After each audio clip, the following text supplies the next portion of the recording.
Hello everyone, welcome to my YouTube channel. Today we are going to learn about a very important topic, respiration, and its several metabolic pathways. Chapter respiration covers 8% of weightage in the NEET examination on an average every year.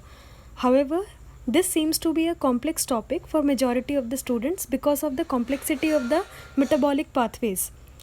So here's an attempt to make it easy and lucid with the help of mnemonics to learn the complex pathway. Let's get started with glycolysis pathway at first.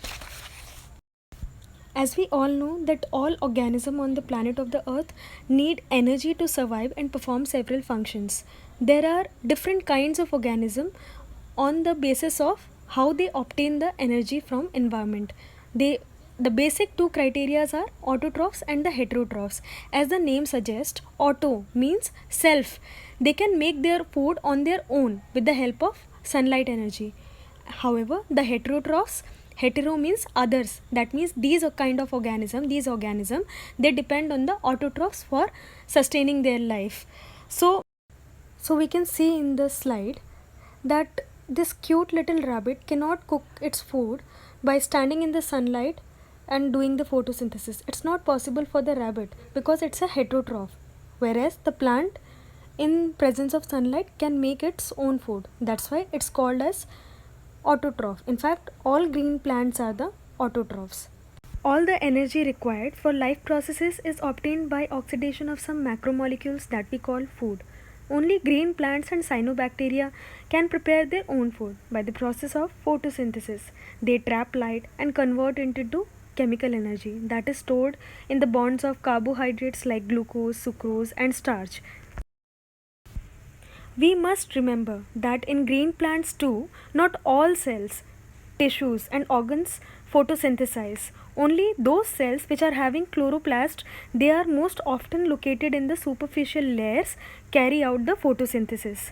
Hence, even in green plants, all the organs, tissue, and cells that are non-green need food for oxidation. Hence, food that has to be translocated to all the non-green plants.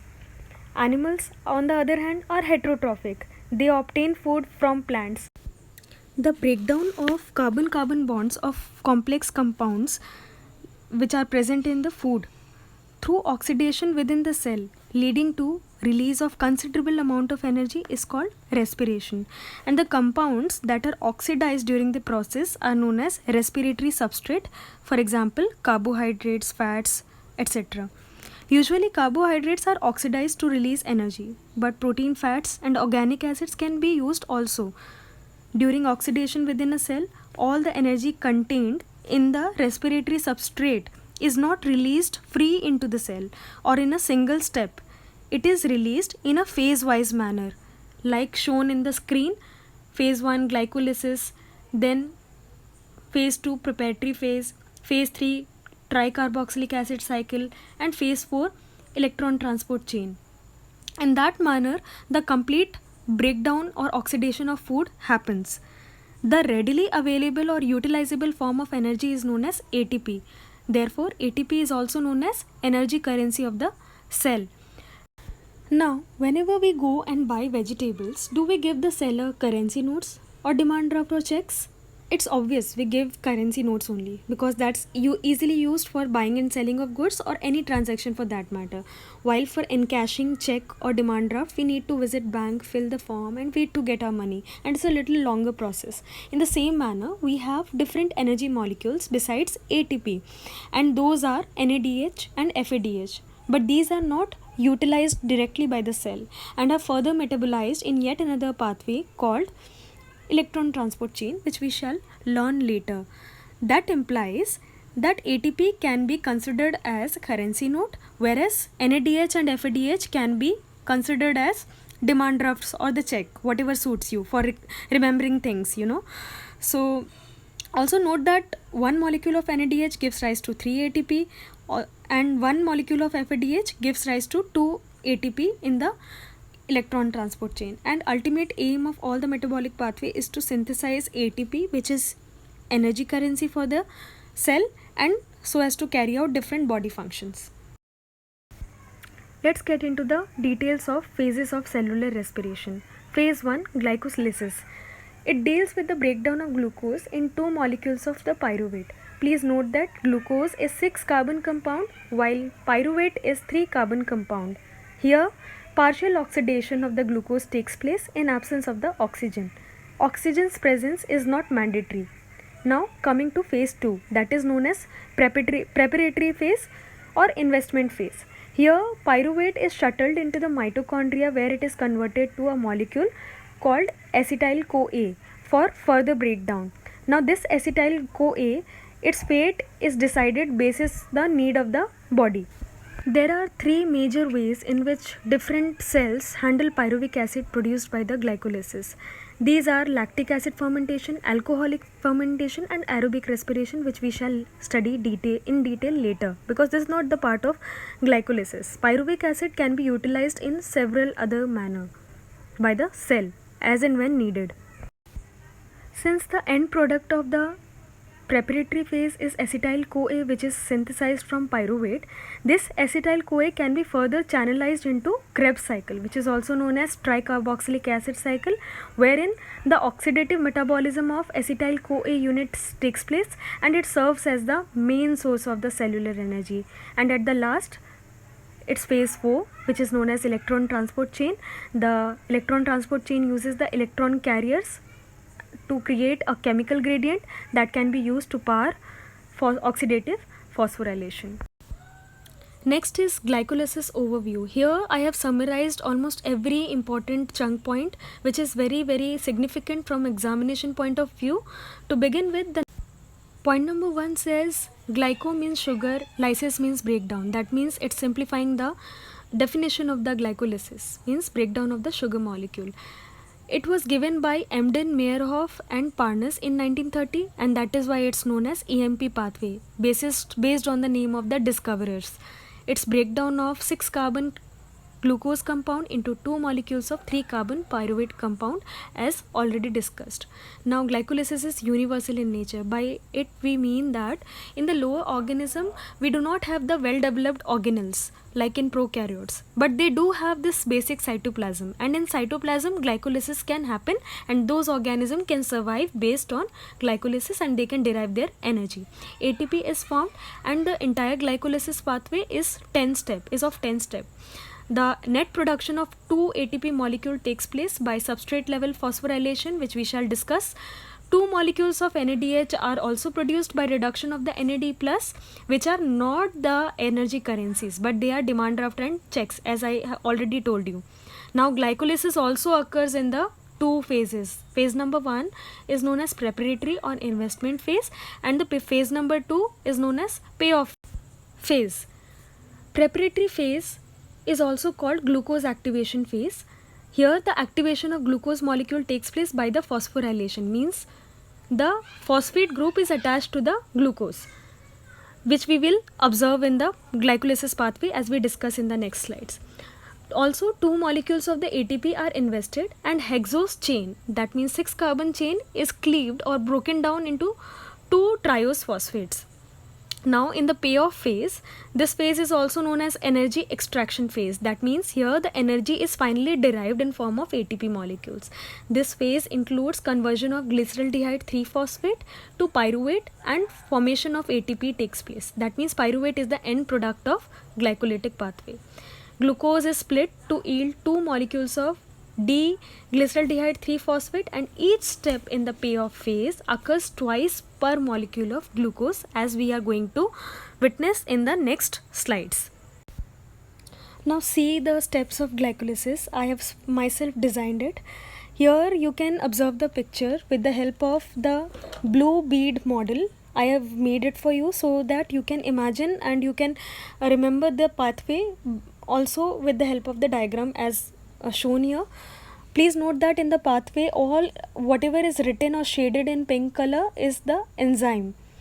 Besides that, steps from 1 to 4 is representing preparatory or investment phase of the glycolysis pathway, and from phase number 5 to 10 is payoff phase, wherein we are getting our ATP molecules. Now let's begin. The first step of glycolysis begins with conversion of glucose to glucose 6-phosphate with the help of hexokinase, and here one molecule of ATP is consumed. Hexokinase, wherever there is kinase enzyme, it means there will be transfer of one phosphate molecule. So from one phosphate molecule is attached to the glucose molecule, as you can see in the picture. P is added to the 6 molecule, 6 blue balls, that means phosphate is added to the glucose compound, and which gives rise to glucose 6-phosphate. Now this glucose 6-phosphate is further rearranged to form fructose 6-phosphate with the help of enzyme known as glucose phosphate isomerase or phosphoglucoisomerase. It has got two names.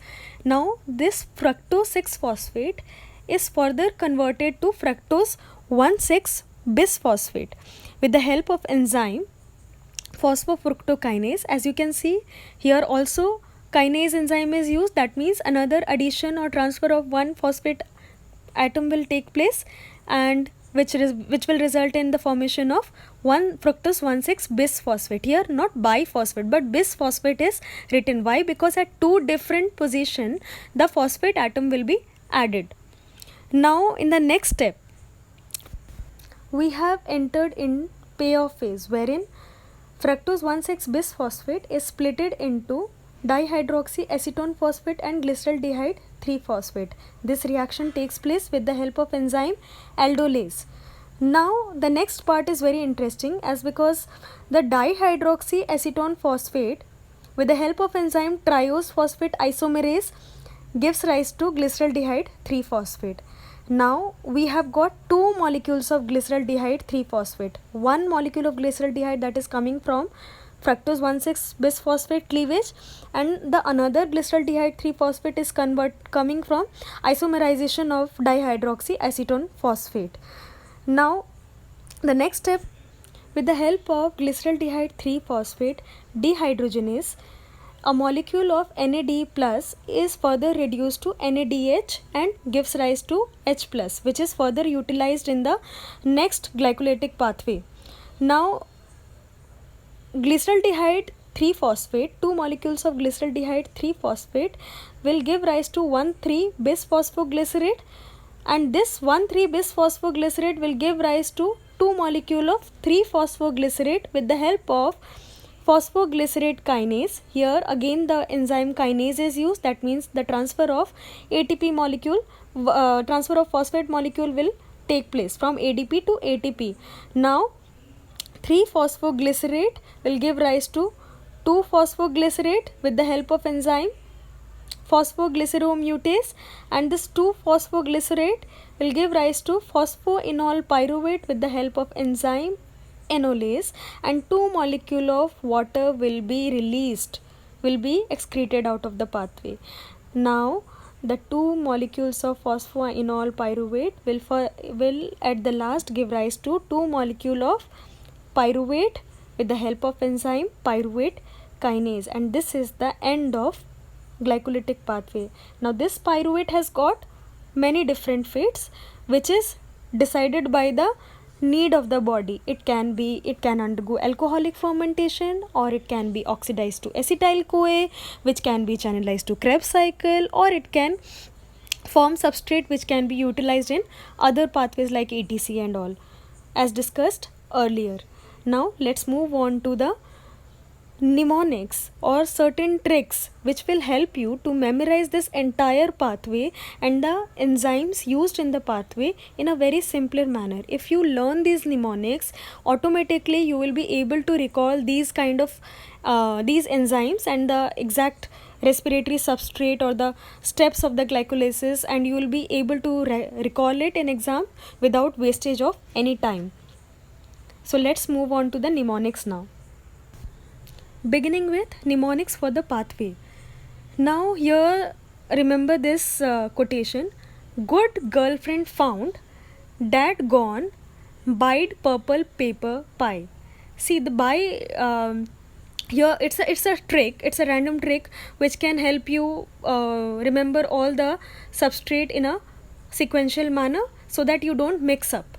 So good stands for glucose, G glucose, girl glucose 6-phosphate, Friend, fructose 6 phosphate. Found, fructose 1,6 bisphosphate. Dad, dihydroxyacetone 3 phosphate. Gone, G, glyceraldehyde 3 phosphate. Bide, 1,3 bisphosphoglycerate. I know bide is grammatically incorrect, but all we have to do is learn by whatsoever manner we can, right? Even if that demands us to little play with the verbs. Next is purple. Purple stands for 3 phosphoglycerate. Paper, 2 phosphoglycerate. Pi means pyruvic or pyruvic acid. Yeah, so you all get it now. Next is mnemonics for the enzymes. Now here is another quotation or a random statement that says, hungry Peter Pan and the growling pink panther eat pies. So now H for hungry, H here stands for hexokinase. P, Peter, phosphohexose isomerase. P, pan, pan stands for, P stands for phosphofructokinase. And aldolase, THE, triose phosphate isomerase. Growling, G, G stands for glyceraldehyde 3 phosphate. P for pink and P for phosphoglycerate kinase. Next another is P, panther. Panther, P stands for phosphoglycerate mutase. Next is E for eat and E for enolase. And last is P for pies and P for pyruvate kinase, which is the last enzyme. I hope you all understand the entire concept of this glycolysis, made easy with the help of diagrams, mnemonics, the bead model, and all the summary and the overview of the glycolysis pathway. There are few chunk points to remember. So I am summarizing now whatever we have studied so far. To begin with, the breaking of carbon-carbon bonds of complex organic molecules by oxidation leads to the release of lot of energy, which is known as cellular respiration, as it happens in the cells of an organism. Now glucose is the favored substrate for respiration, but fats and protein can also be broken down to yield energy, right? The initial stage of the cellular respiration takes place in the cytoplasm. Each glucose molecule is broken through a series of enzyme catalyzed reactions into two molecules of the pyruvic acid, as we have discussed in the glycolytic pathway, and this process is known as glycolysis. The end product of the glycolysis is pyruvic acid. Now pyruvic acid is also known as pyruvate. The fate of this pyruvate depends on the availability of the oxygen and the organism. If there are anaerobic conditions, then either the pyruvate will lead to lactic acid fermentation or alcohol fermentation, and if in presence of oxygen and in higher organism, in eukaryotic organism, where aerobic respiration takes place, there the pyruvate will be converted to acetyl CoA in the mitochondria, and this acetyl CoA will be further channelized in the Krebs cycle. Thereafter the electron transport chain will be happening. So this is all about the overview of the glycolysis, and glycolysis in detail we have studied so far. I hope at last I would say respiratory pathway is an amphibiolic pathway, as it involves both anabolism, means synthesis of ATP molecule, and catabolism, means breakdown of food particles or the glucose molecule. Hope you all understood this topic so far. This was an effort to simplify the glycolysis pathway in a most most easy manner with the help of mnemonics and every tactics as displayed in this presentation. Hope you like this effort. Please work hard and all the very best for your examination, whatever is at the forefront. I know this lockdown is taking a toll on all of us, but life is all about dreaming big and making it a reality and backing up our dreams with a lot of hard work. If you like this presentation, if you like this lecture, please subscribe, hit the like button, and also give your valuable feedback in the comment section. Thank you.